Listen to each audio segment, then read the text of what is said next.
So one of the best Samsung hidden features has to be the double back tap, which is not enabled by default.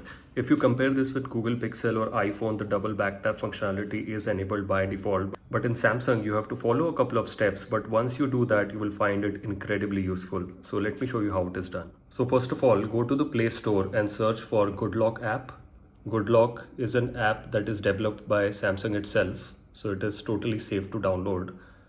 And it can be downloaded through the Galaxy Store or the Play Store. So let me install it now. Okay, so it is installed. Let me open it.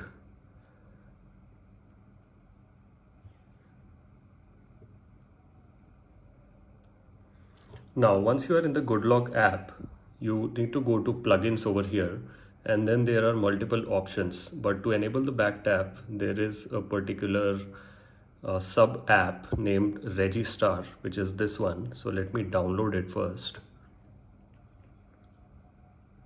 Okay, so it is downloaded. I can go all the way up where it shows all the downloaded sub apps. I'm going to RegiStar now.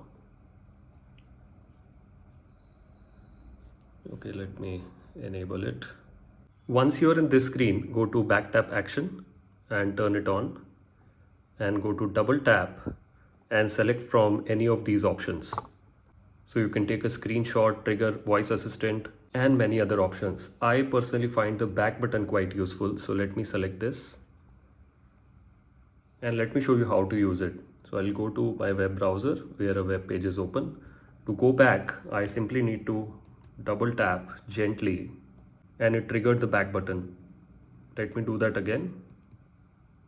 So if you can see, even with the case on, it just needs gentle taps and it works perfectly. During my testing, I never found a single instance where the back tap did not work, and I have a case on. Even without a case, it is not extra sensitive to trigger false touches. And I personally find this shortcut very useful because then I don't have to depend on the gesture navigation or the 3-button navigation. I can naturally double tap on the back and it works perfectly. And out of Samsung, Google and iPhone, I found the back tap actions implemented the best on Samsung.